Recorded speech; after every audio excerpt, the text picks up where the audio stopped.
Hello दोस्तों, कैसे हैं आप सब। स्वागत है आप सभी का कॉमिक वर्ल्ड चैनल पर। तो चलिए दोस्तों, शुरू करते हैं राज कॉमिक्स में बाकेलाल का लेटेस्ट कॉमिक विशेषांक भूल गया राजा का दूसरा और अंतिम भाग। अगली सुबह महल के अंदर सुनामी वाले हंगामे के साथ शुरू हुई। बाहर आ बे चीजे। इनके सामने तो मेरे गले से आवाज़ निकलनी भी बंद हो जाती है।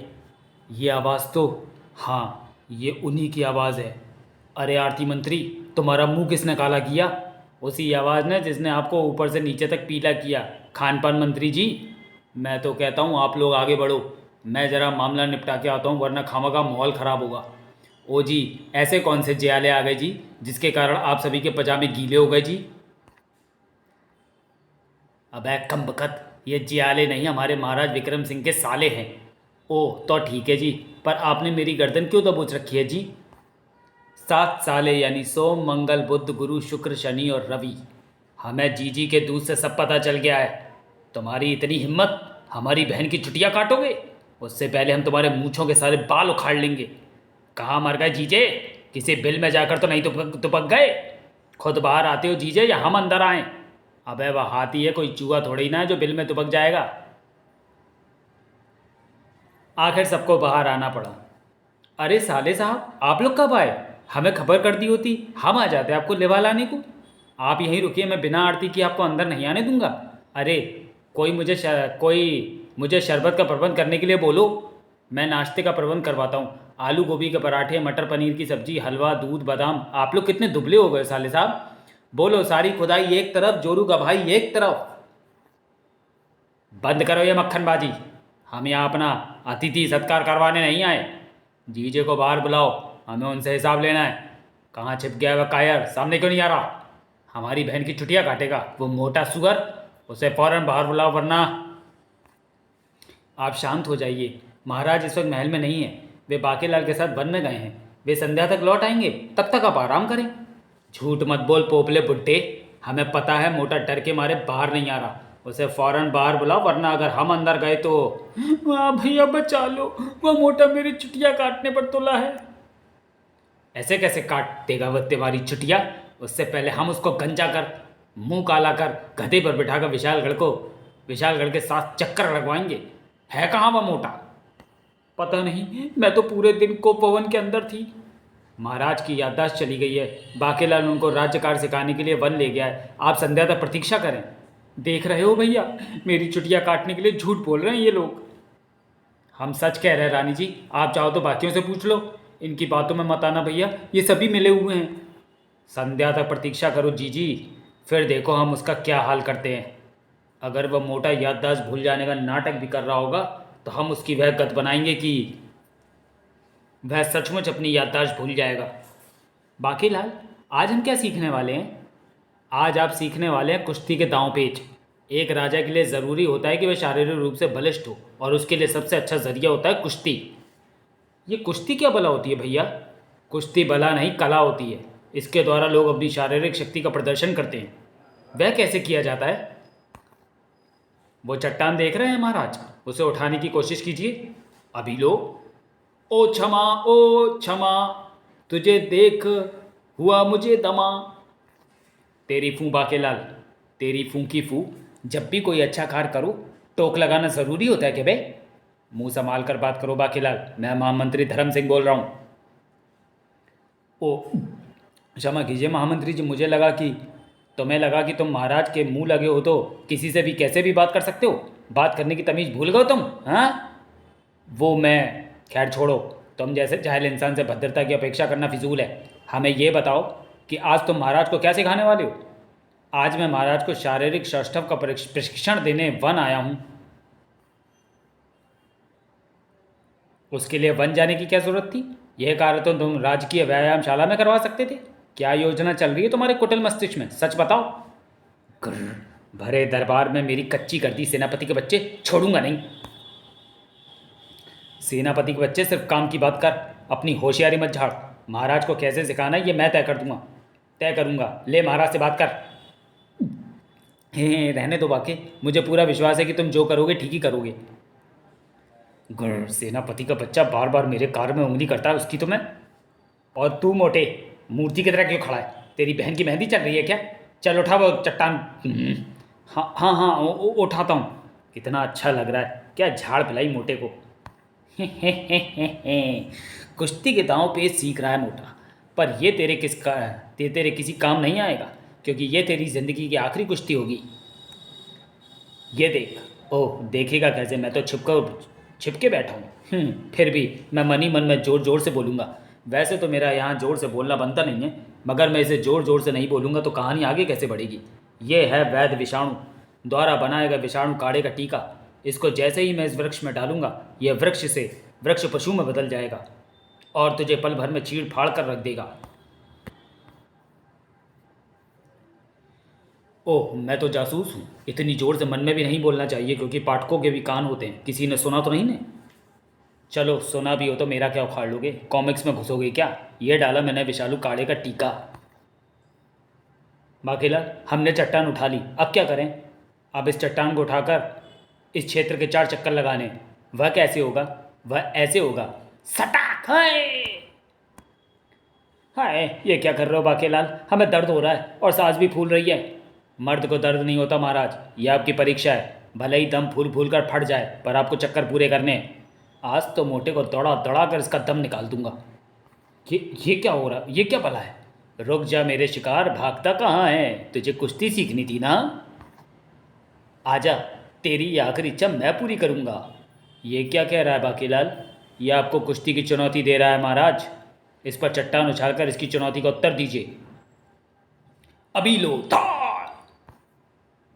अब क्या करना है? उसके सामने जाइए और दोनों मुट्ठी बांध कर खड़े हो जाइए। चाहे कुछ भी हो जाए महाराज, मुट्ठी मत खोलना। ठीक है महाराज, सॉरी, ठीक है बाकीलाल। कितना भला मानस है बाकीलाल, हमारी याददाश्त लौटाने की कितनी जी तोड़ कोशिश कर रहा है। हमें भी हर मोड़ पर उसका पूरा साथ देना चाहिए। अब जैसा जैसा बाकीलाल कहेगा वैसा वैसा ही मैं करूँगा। तेरी ये हिम्मत! तूने मुझे चट्टान मारी, ये ले चख मजा। वृक्ष पशु ने विक्रम सिंह की खोपड़ी पर घूंसा जड़ दिया, धम, और उसे उठाकर सिर के बल पटकना शुरू कर दिया, फटाक। उसके हर वार से विक्रम सिंह का मस्तिष्क हिचकोले खाने लगा, भट भट। या आकी माँ की हीरो नीता सायोनारा चीका पीका। तेरी ये मजाल दुष्ट वृक्ष! महावीर विक्रम को मल्ल युद्ध की चुनौती देता है। आए, ये मोटे को कैसा दौरा उठा? तुझे तो बेटा हम ऐसा धोबी पाट मारेंगे कि तेरी 7 पुश्तें भी सीधी नहीं चल पाएंगी। अगर उसके बाद तू उठ खड़ा हुआ तो विक्रम हमारा नाम नहीं। टूट गई योजना की टांग, मोटे को सब याद आ गया। बाकीलाल, महाराज वो मैं धौ। इससे पहले कि किसी का ध्यान मुझ पर जाए, चुपचाप यहाँ से खिसक लूँ। हाय, सारी हड्डियाँ कड़कड़ा रही हैं। उफ, दम निकाल दिया मोटे ने। मोटा बेहोश है, इसकी गर्दन दबाकर इसका दम निकाल देता हूँ। मगर इससे पहले कि बाकी कुछ कर पाता, विक्रम सिंह ने आंखें खोल दी। होश में आइए महाराज, आप अपने बाकी को छोड़कर नहीं जा सकते। बाकीलाल, कुछ मत कहिए महाराज, मैं आपको सब समझा दूंगा कि मैंने जो कुछ भी किया आपकी भलाई के लिए किया। वो तो हमें पता है, मगर मेरा उद्देश्य आपको हानि पहुंचाना बिल्कुल भी नहीं था। ये भी हमें पता है, मगर शंकर भगवान ने मुझे सपने में आकर पहले ही बता दिया था कि ये हमें पता नहीं था। मगर हम तो बस ये कहना चाहते थे कि हमने कुश्ती सीख ली। कुश्ती? मतलब आप कुश्ती की बात कर रहे थे? हाँ, मतलब कि आपके दिमाग की बत्ती फिर गोल हो गई। दिमाग की बत्ती? वह क्या होती है? मतलब आपकी स्मृति वापस नहीं लौटी? ये स्मृति कौन है और कहाँ से वापस लौटने वाली है? ओ महाराज, दिल का बोझ हल्का कर दिया आपने। लो, इसी बात पर एक पुच्ची। अरे ये क्या कर रहे हो?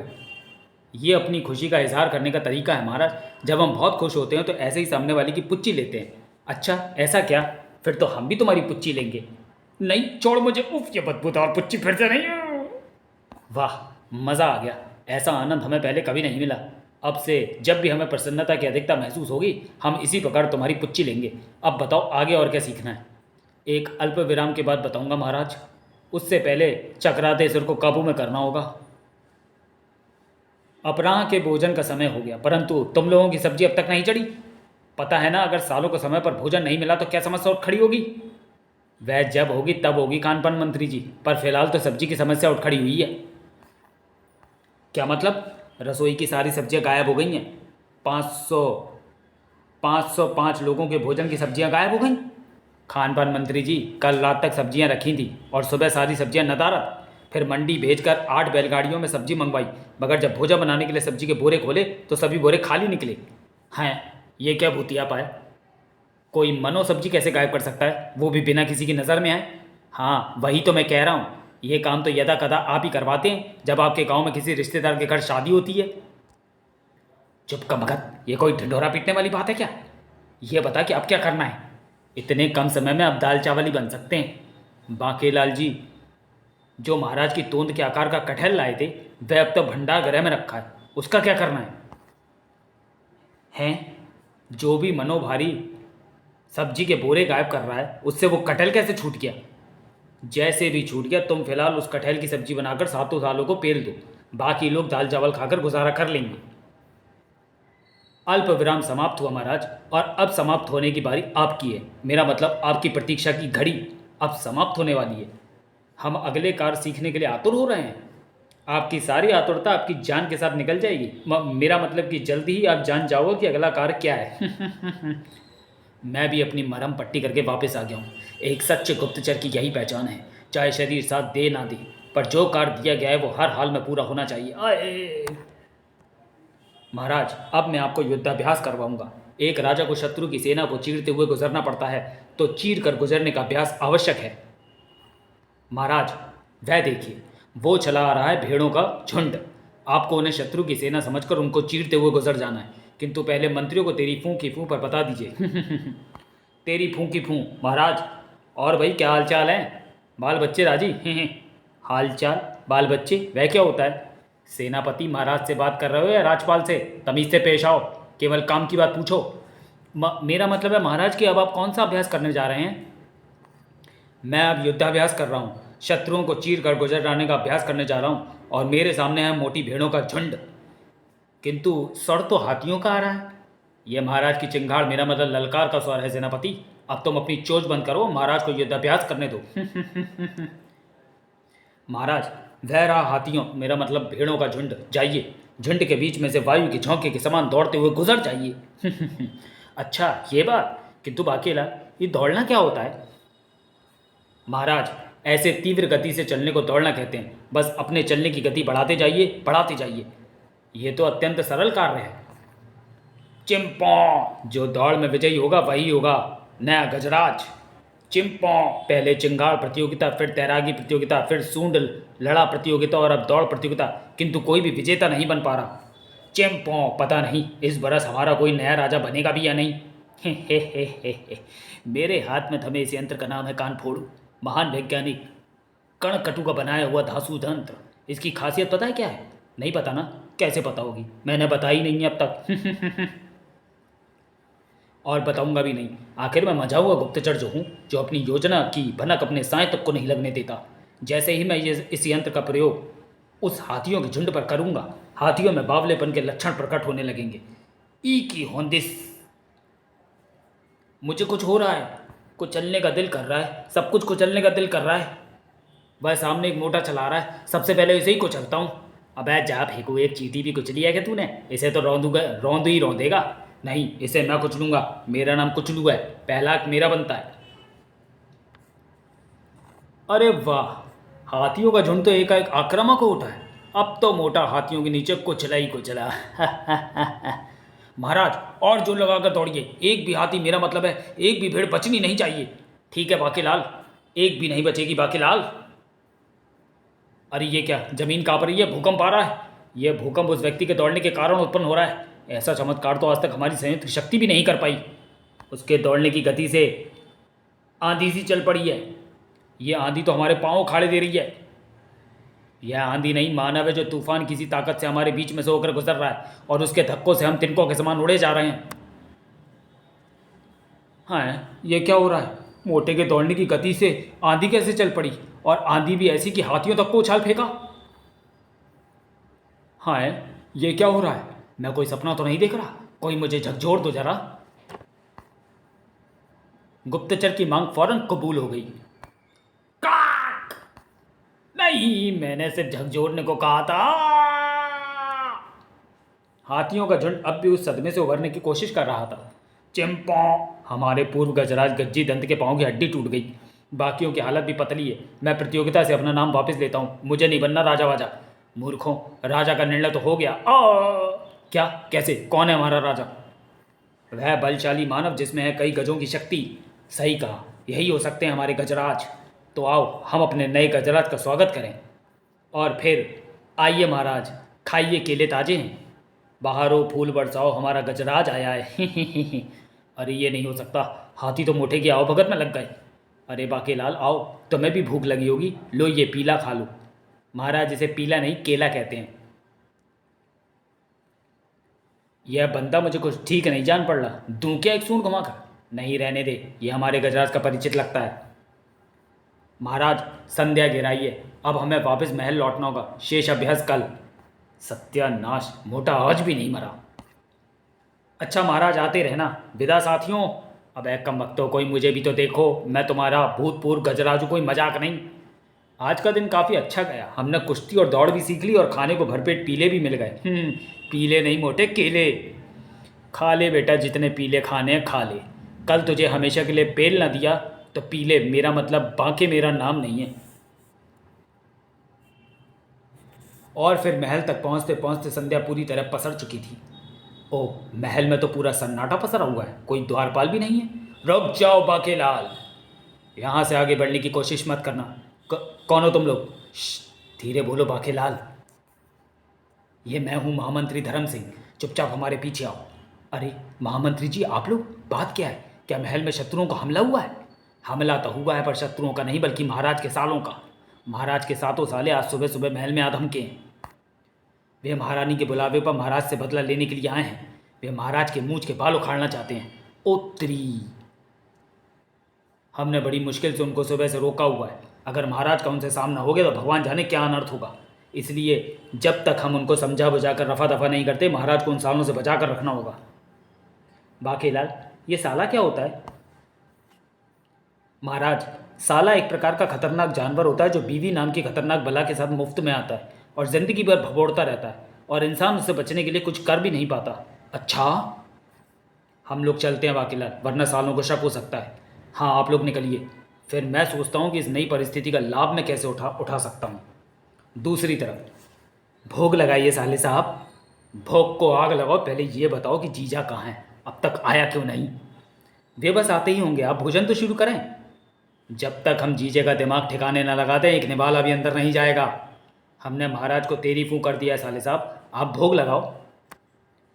आपका भोजन समाप्त होने से पहले महाराज आ जाएंगे। खान पान मंत्री ठीक कह रहे हैं भैया, उस मोटे की वजह से आप लोग क्यों भूखे रहो? और मोटा जाएगा कहाँ, देर सवेर तो उसे वापस आना ही है। ठीक है जी, तुम कहती हो तो हम खा लेते हैं, वरना हम कोई खाने थोड़ी ना आए थे। और फिर सातों साले भोजन पर ऐसे टूट पड़े मानो जनन जनन के भूखे हों। हाय मेरे प्यारे दुलारे भैया, भुक्कड़ साले। वाह मज़ा आ गया, यम यम। सचमुच जीजी, भोजन अति स्वादिष्ट था। कटहल की ऐसी सब्जी तो हमने कभी नहीं खाई। कहाँ से मंगवाया ऐसा स्वादिष्ट कटहल? ओ, ये कटहल तो बांकेलाल जी लाए थे वन से। ओए, मुझे कुछ हो रहा है। मुझे भी यारा, खोपड़ी में रंग बिरंगे तारे नाच रहे हैं। ओए, क्या खिला दिया तूने, पूरा शरीर थरथरा रहा है। हाय दैया, क्या खिलवा दिया तुमने मेरे मासूम भाइयों को? मुझे कुछ नहीं मालूम रानी जी, कटहल तो बांकेलाल ही लाया था। ये तो राक्षस में बदल गए। खान पान मंत्री जी, एक बात बोलूं? हाँ बोलो। भागो भागो, महाराज के साले राक्षस में बदल गए। तू मेरे साथ ही रहना दासी प्रभालता, वरना तुझे कुछ हो गया तो मैं तुम्हारे बच्चों को क्या जवाब दूंगा? मगर मेरा तो कोई बच्चा ही नहीं है, हमारी शादी के बाद तो होंगे ना। महल में हड़कम मच गया। मुझे पहचानो भैया, मैं तुम्हारी बहन स्वर्णलता हूँ। जाहिल औरत, हम तेरे भाई नहीं हैं बल्कि राक्षस हैं, राक्षस। रानी जी, जो बोलूं कूट कूट के बोलूं, मैं बोलूं चुपचाप निकल लो। हमारा नाम है सतपुड़ा, यानी कि पूरे 7 इक्का दुक्का तिक्का चौका पक्का छक्का और सटका। हमारे आतंक से सारा वन क्षेत्र थर्राता था, इसलिए लोगों ने वन का नाम बदलकर सतपुड़ा के घने जंगल रख दिया। मगर एक दिन हम लोग ऋषि अंगुली कर्ताचार्य के हत्थे चढ़ गए और उन्होंने हमें कटहल का बीज बनाकर कटहल के अंदर डाल दिया और ये शर्त रख दी कि हमारी मुक्ति तभी होगी जब कटहल गिरने से किसी की याद दस जाएगी। और बांकेलाल की कृपा से कटहल तुम्हारे मुटल्ले पति पर गिरने के बाद हमारी मुक्ति संभव हो पाई। इसका मतलब महाराज की याददाश्त सचमुच चली गई थी, और नहीं तो क्या हम ऐसे टपक गए। मगर तुम लोगों ने मेरे भाइयों के शरीर पे क्यों कब्जा किया है? उन्होंने तुम्हारा क्या बिगाड़ा है? अरे मूढ़मती रानी, हम तो श्राप से बीज बन गए थे। अब हमको वापस अपना रूप पाने के लिए किसी धारक की तो ज़रूरत होगी ना। और वे धारक हैं तेरे भाई, जिन्होंने कटहल ठूंस कर हमें निमंत्रण दिया। अपने भाइयों की चिंता मत करो, हम अंदर ही अंदर उन्हें खाकर खोखला कर देंगे और 15-20 घंटों में उनके प्राण निकल जाएंगे। नहीं। अबे चुप, यहाँ कोई सास बहू की नाटक चल रही है क्या? चुपचाप हमें अपने पति के पास ले चलो। पति के पास? मगर क्यों? क्योंकि श्राप के अनुसार जिसके कारण हमारी मुक्ति हुई है, उसे हमने 2 प्रहर के अंदर नहीं मारा तो हम खुद भस्म हो जाएंगे। यानी मेरे पति को मार दोगे? नहीं तो क्या भरी जवानी में भस्म होकर हम अपनी ऐसी तैसी करवा लें। अब हमें लेकर चुपचाप चलती है या टैट को दबा दूँ तेरा? नहीं, मेरे रहते तो मेरे मोटू का बाल भी बाका नहीं कर सकते। मेरे मुच्छड़ को मारने से पहले तुमको मेरी लाश से होकर गुजरना होगा। सोच समझ कर बोलो रानी, ये राक्षस हैं, जो कह रही हो ये कर भी गुजरेंगे। एक मर्द के लिए अपनी लाश गिरवाओगी क्या तुम? ओह, तो क्या बोलूँ? तुम कुछ ना बोलो, मैं बोलती हूँ। राक्षस जी, हमें नहीं पता कि इसका मोटा बलवा कहाँ है। ऐसा करते हैं कि हम उनको ढूंढने जाते हैं, जैसे ही हमें वो दिखेगा हम सीटी बजाकर आपको बता देंगे। हे, उत्तम विचार है, तुम काफ़ी समझदार लगती हो। तनिक इधर आना। और जैसे ही कुटिनी राक्षस के पास आई, अपने आप को बहुत सियाना समझती है तू बुढ़िया। हम राक्षस क्या दिमाग से पैदल समझ रखा हमको? आई नहीं, छोड़ दो, मैं बताती हूँ कि मोटा कहाँ है। जल्दी बता। कुटिनी रट्टू तोते की तरह सब बकती चली गई, जबकि इस घटना से अनजान बांके के दिमाग में शटन की नई खिचड़ी पक चुकी थी। महाराज, महाराज उठिए। क्या होगा बाकेलाल? धीरे बोलिए महाराज, हमें इसी वक्त गुप्त मार्ग से जंगल निकलना होगा। मगर क्यों? मुझे सपने में भविष्यवाणी हुई है कि अगर आप अर्धरात्रि को जंगल में जाकर शेष कार्य सीखेंगे तो आपकी याददाश्त वापस लौट आएगी। तो फिर देर किस बात की, चलो मेरे पीछे आ जाएं। आजा मोटे, आखिर मेरे कुटिल मस्तिष्क ने ढूंढी ली योजना। अब मैं तुझे जंगल ले जाकर मौत की घाट उतारूंगा और वापस आकर बोल दूंगा कि सातों साले महाराज को ज़बरदस्ती ले गए। वाह क्या कुटिल योजना, जवाब नहीं मेरा। मगर बाकी को मालूम नहीं था कि किसी की वक्र दृष्टि पहले ही उस पर पड़ चुकी है। मैं तो महाराज को उनके सालों के राक्षस बन जाने की सूचना देने आया था, मगर बाकीलाल महाराज को इस गुप्त मार्ग से कहाँ ले जा रहा है? मगर मरकब को मालूम नहीं था कि कोई उसके भी पीछे है। मैं तो कोई अच्छा मौका तलाश ही रहा था राजा विक्रम सिंह को टपकाने का। बाकीलाल ने विक्रम सिंह को महल से निकाल कर मेरा काम आसान कर दिया। अब मैं आज रात ही विक्रम को ख़त्म कर सारा टंटा ख़त्म कर दूंगा। मैं महाराज को संदेश भी भेज देता हूँ कि आक्रमण की सारी तैयारी कर लें। मगर पीछा करने का ये सिलसिला अभी और चलने वाला था। यहाँ तो कोई नहीं है, तूने तो कहा था कि विक्रम सिंह हमें नहीं मिलेगा। हमसे मजाक करती है? मुंडी मरोड़ दूँ क्या? मुंडी मरोड़ दूँ क्या? गुंडी? मुझे तो संवाड़िया राजपाल ने इसी जगह पता बताया था। हमको मामू बना रही है, खोपड़ी फोड़ूं इसकी। मैं सच कह रही हूँ राक्षस जी, राजपाल ने यही जगह बताई थी। कमीना इस जानकारों के लिए 8 समोसे भी टकार गया और खबर भी झूठी थी। राक्षस जी, वह देखो गुप्त द्वार, ज़रूर महाराज इसी रास्ते से निकल गए। अरे हाँ साथियों, जल्दी चलो, मोटे को समाप्ति भी करना है। हाँ, वरना अगर हमने उसे 2 प्रहर में नहीं मारा तो हम मर जाएंगे। इन तीनों का क्या करना है? पटको इनको यहीं पर। आए कैसे पटक गए? निर्मोही, हाय सुंदर दासी की कमनीय काया का भी ख्याल नहीं रखा। आप ठीक तो है ना महारानी जी? चुप करो तुम दोनों, बात मत करो मुझसे। हाय मैं क्या करूं, इन कर्मजलियों ने उन राक्षसों को मेरे मोटू का पता बता दिया।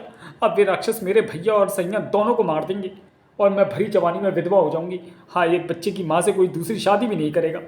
क्षमा कर दीजिए रानी जी, आपकी जान बचाने के चक्कर में हमने ये सोचा ही नहीं। आप चिंता क्यों करती हैं? महाराज के साथ बाकीलाल जी भी तो हैं, उनके रहते कोई महाराज का बाल भी बाका नहीं कर सकता। नहीं, मेरा दिल घबरा रहा है, मेरी वजह से ही उनकी याददाश्त गई। हाय, क्यों मैंने उनके बाल कतरे। यही तो हम औरतों की कमज़ोरी है, जब पति पर मुसीबत आती है तो सारा दोष हम अपने ऊपर डाल लेती हैं। मुझे पता है कि बिना महाराज की खैर खबर लिए आपको चैन नहीं आएगा, इसलिए हमें भी इस गुप्त मार्ग से चलना चाहिए। ठीक है, मुझे अपना बेलन ले लेने दो। और फिर नारी शक्ति भी पूरी तैयारी के साथ द्वार से बाहर निकल गई। क्षमा किसी को क्षमा नहीं करती। जय गुरु सीगड़ी फूंक मार पंडा, यानी सीफू पंडा। स्वर्णा के बेलन के कहर से नहीं बचेंगे आताताई। कूटनी की झाड़ू की मार ने बड़े बड़े मर्दों को दर्द करवाया है। कुछ पलों बाद महाराज, महारानी और बाकीलाल गायब हैं और सेनापति का भी कुछ पता नहीं। वह गुप्त द्वार भी खुला है। इसका मतलब बाकीलाल ने खतरा देखकर महाराज को गुप्त द्वार से निकाल लिया, मगर राक्षसों को पता चल गया होगा और वो उनके पीछे निकल गए होंगे। महारानी जी उनके ही कब्जे में थी। हे भगवान, ये एक के बाद एक कैसी आफतें आ रही हैं। आफतें तो अभी और आनी थी। ओ जी महामंत्री जी, गजब हो गया जी। मशहूर डाकू अब तक 56 के महल पर हमला कर दिया। क्या? क्या नहीं, हाँ हम हैं डाकू अब तक 56। मेरा नाम अब तक 56 क्यों है, ये तो मेरी जन्म देने वाली माँ और पाल पोस का बड़ा करने वाले मेरे बाप को भी नहीं मालूम, सो मुझे भी नहीं मालूम। मगर मुझे इतना मालूम है कि उस दुष्ट बाकेलाल की वजह से मेरी गुठली मुझसे अलग हो गई, और जब तक मैं बाकेलाल को 56 टुकड़े नहीं कर डालूंगा मेरा प्रतिशोध पूरा नहीं होगा। बता बे, कहाँ है वो बोधी वाला, वरना कसम है मुझे अपनी पैदा करने वाली माँ की, 56 के 56 को यहीं काट के रख दूंगा। ओ जी, यहाँ 56 नहीं सिर्फ 36 लोग हैं जी। साले, मुझे गिनती सिखाता है, मुझे गिनती तो आज तक मेरा गुरु गुड़ चेला चीनी भी नहीं सिखा सका, जिसके 56 के 56 दांत मैंने तब तोड़ दिए थे जब उसने पूरी कक्षा के सामने मुझे थप्पड़ मारा था। ओ जी, मुंह में तो सिर्फ 32 ही दांत होते हैं। क्या बोला? ओ जी, मैं तो कह रहा था कि बाकेलाल जी उस द्वार से अभी निकले हैं जी। जल्दी उनके पीछे जाओ, वरना एक बार वे जंगल पहुंच गए जी तो फिर 56 घंटों तक हाथ नहीं आएंगे जी। चलो साथियों, मुझे बाकेलाल की टिक्का बोटी करनी है। ये क्या किया बेवकूफ़, आपके गले पर कोई ऐसे तलवार लगाता जी तो आप भी यही करते। प्रबंध मंत्री, सैनिकों की एक टुकड़ी को तुरंत तैयार करो, हमें फौरन महाराज के पास पहुंचना चाहिए। सैनिकों की टुकड़ी को विक्रम सिंह तक पहुंचने में समय लगना था, जबकि बाकेलाल और विक्रम सिंह वन क्षेत्र में आ भी चुके थे। यहाँ तो बहुत अंधेरा है बाकेलाल, और विचित्र आवाज़ें भी आ रही हैं। हम यहाँ क्या सीखने वाले हैं? आज मैं आपको विभिन्न किस्म की क्रीड़ाएँ कर सिखाऊंगा महाराज। एक राजा को युद्ध कला के अलावा खेल और अन्य कलाओं में भी दक्ष होना आवश्यक है। और रही बात अंधेरे और आवाज़ों की, तो उसकी चिंता मत कीजिए महाराज। कुछ समय बाद ना आपको कुछ सुनाई देगा और ना ही दिखाई देगा। मतलब मैं आपकी आंखों पर पट्टी बांध रहा हूँ। हम अब आंख मिचौली का खेल खेलेंगे। इस खेल में बिना सामने वाले को देखे केवल उसकी आवाज़ सुनकर उसको पकड़ना पड़ता है। अरे वाह, ये तो मज़ेदार खेल है।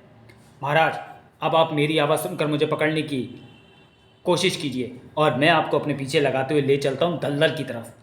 आखिर ये बाकेलाल कर क्या रहा है?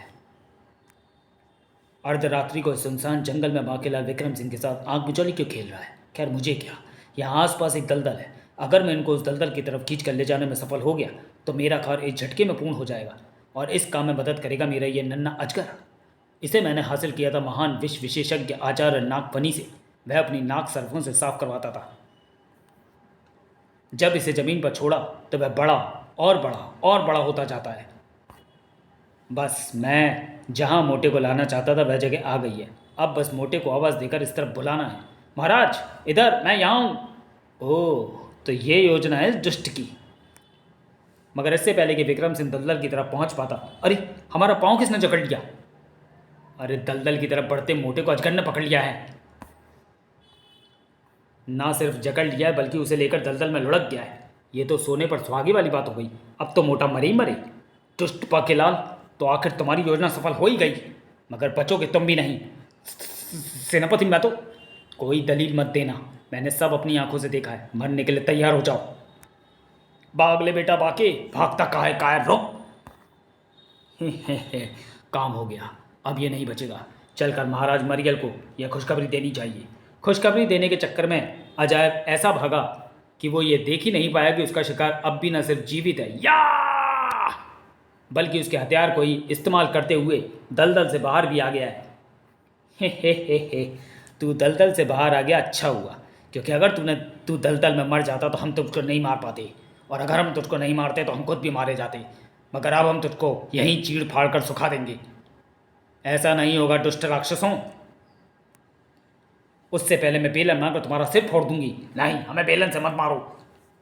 और मैं झाड़ू से तुम्हारी सारी धूल झाड़ दूंगी। नहीं, हमें झाड़ू से मत मारो। और मैं कड़छी से तुम्हारे दांत तोड़ दूंगी। हमें कड़छी से मत मारो। अरे महल के अंदर तो ये शेर बन रहे थे और अब हमारा रौद्र रूप देकर भीगी बिल्ली की तरह कांप रहे हैं। और पीटो इनको। हैं, इनको क्या हो रहा है? इनके शरीर से धुआं निकल रहा है, मगर क्यों? अरे हम यहाँ कैसे आ गए? हम तो महल में भोजन कर रहे थे। ओह, तुम लोग ठीक हो गए, शुक्र है भगवान का। मगर ये हुआ कैसे? ये तुमको हम बताते हैं। हम कह रहे थे कि हमें बेलन से मत पीटो, हमें झाड़ू से मत पीटो, हमें कलछी से मत पीटो, मगर तुम लोग नहीं मानी। हमें साध्वी नारी निकेतना का श्राप था कि अगर कभी औरतों के हथियार से हमारी पिटाई हुई तो हमें अपने धारक को तुरंत छोड़ना होगा, और अगर हमने बिना धारक को पूरा खाए उनको छोड़ा तो घंटे भर के अंदर हमारी मृत्यु हो जाएगी। पर अगर हम नहीं बचे तो कोई नहीं बचेगा, सबके सब मरोगे। भागो! जबकि दूसरी तरफ एक अनजान स्थान पर, शाबाश, तुमने विक्रम सिंह को मारकर हमारा दिल खुश कर दिया जासूस अजायब। हम तुमसे अति प्रसन्न हैं। हे, ये तो मेरा कर्तव्य था महाराज। हम तो यही समझते थे कि तुम हमसे फोकट में स्वर्ण मुद्राएं ऐंठ रहे हो और ये काम तुम्हारे बस का नहीं है, पर तुमने हमें गलत साबित कर दिया। आप तो अब शर्मिंदा कर रहे हैं महाराज। अब हमें देर नहीं करनी चाहिए महाराज। जिस द्वार से अजायब बाहर आया है हम वहीं से अंदर दाखिल होकर पूरे महल पर कब्जा कर लेंगे। बहुत अच्छा विचार है, चलो। मगर द्वार के पास पहुँचते ही, ओह शत्रु सैनिक! अरे, द्वार पर विशालगढ़ की सैन्य टुकड़ी, यानी इनको हमारी योजना का पता चल गया है। कमीने अजायब, मरवा दिया तूने तो। मुझे क्या पता था कि इनको हमारी योजना की भनक लग जाएगी। अरे, यह तो राजा विक्रम सिंह है। तूने तो कहा था कि वह मर गया। अरे, ये जिंदा कैसे बच गया? मैंने तो इसे दलदल में डूबते देखा था। तेरे बारे में जो मेरी पहली राय थी वही सही थी। छोड़ना मत, काट के रख दूंगा। आए, मर गया। आए, कमर टूट गई। काट काट काट। आए, इस घटना से ये सबक मिला कि तेरे जैसे घटिया गुप्तचर पर कभी भरोसा ना करो। आए, मरकर सबक लिया तो क्या सबक लिया? तुम लोग सबक लो, मैं तुम लोगों को गपक लेता हूँ। गपक! राजा मरियल और उसके साथियों को नरबक्षी पेड़ गपक गया। इधर नारी शक्ति भी जान बचाने हेतु तुम दबाए भाग रही थी। ठाड़ है! अरे बाकीलाल, तुम किससे बचकर भाग रहे हो? मैं बताता हूँ महारानी जी। मर गए। इस दुष्ट ने मेरी आंखों के सामने महाराज को दलदल में डुबोकर मार डाला। ये झूठ है, मैंने महाराज को नहीं मारा है। हाँ, हमें पता है। तो फिर मुझे इसका सिर कलम करने का आदेश दीजिए। अबे अकल के अंधे, मैं कह रही हूँ कि मुझे पता है कि बांकेलाल ने महाराज को नहीं मारा। क्या नहीं मारा? हाँ, नहीं मारा, क्योंकि उसे हमें मारना है। कर और साथ में तुम सब भी मरोगे। तुमको तो राक्षसों से निपटने का पूरा अनुभव है ना बाकी भाई। बताओ कि अब क्या करें? एक ही काम कर सकते हैं, भागो! अरे, ये तो वही कटहल का वृक्ष है। इनको इसकी असलियत पता नहीं चलनी चाहिए। सभी तेज भागो, कोई पलट कर नहीं देखना। काक काक! आए मरा, आए मरा! चलो अंदर।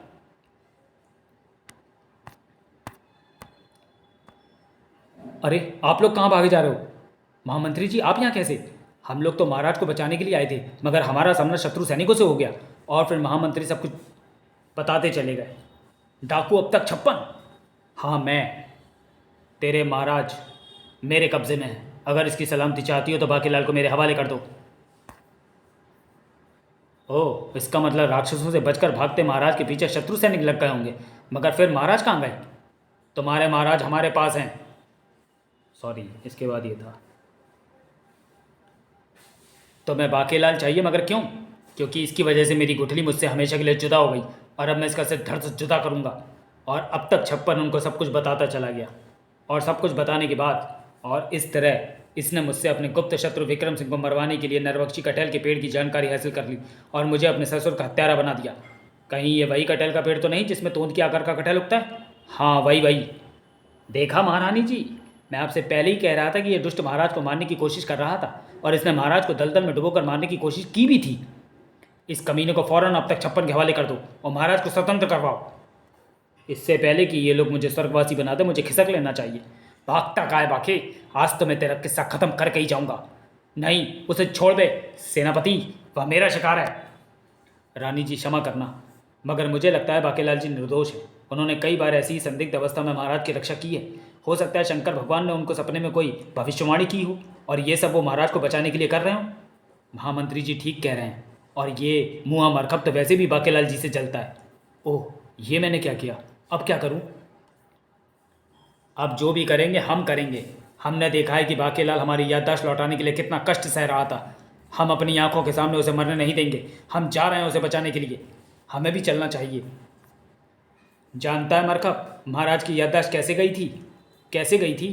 काट! ऐसे गई थी। आए मरा! अबे रुको, ये वही अभिमंत्रित कटहल का वृक्ष है। सही समझे मगर देर से समझे। काट! आए मरा!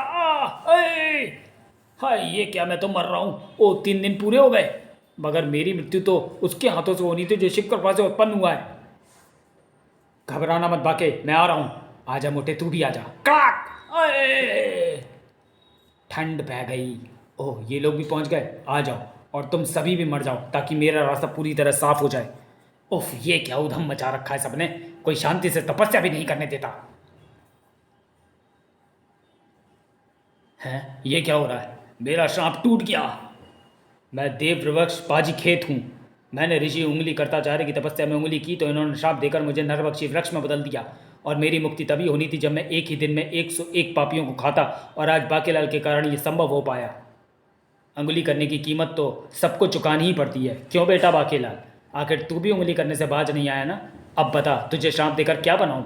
जी जी मैं वो ये। अब आपकी उंगली करने के दिन खत्म हो गए ऋषि उंगली करताचार्य। मैं आपको स्वर्ग ले जाने आया हूँ। आपकी प्यारी बिल्ली मुटल्ली वहीं आपकी प्रतीक्षा कर रही है, और आज बाकेलाल के कारण पूरे ब्रह्मांड की रक्षा हुई है। दरअसल देव शत्रु स्मृति चोर पुण्यात्माओं की स्मृति चुराकर एक स्मृति कोश बना रहा था, जो कि अगर बन जाता तो पूरा संसार असुरों के अधीन हो जाता। मगर बाके द्वारा ये सब करने के कारण विक्रम सिंह की स्मृति उसे नहीं मिली और उसका स्मृति कोश पूरा नहीं हुआ, वो नष्ट हो गया। देवराज इंद्र ने तुमको साभार धन्यवाद दिया है बाकेलाल। मगर मेरे बलम महाराज का क्या होगा? चिंता ना करो, यह वृक्ष किसी पुण्यात्मा की बलि नहीं लेता। तुम्हारे पति के प्राण बच जाएंगे, और चूंकि उनके सिर पर 2 बार कटहल गिरा है तो उनकी स्मृति भी लौट आएगी। चलचित्रों में ऐसा ही होता है। आह, अरे हम तो बाकेलाल के साथ कटहल लेने गए थे, हम यहाँ कैसे आ गए? ओह महाराज, कटहल सिर पर गिरने पर आपकी याददाश्त चली गई थी, मगर आज दोबारा कटहल गिरने पर आपकी याददाश्त लौट आई। आपको सब याद आ गया ना?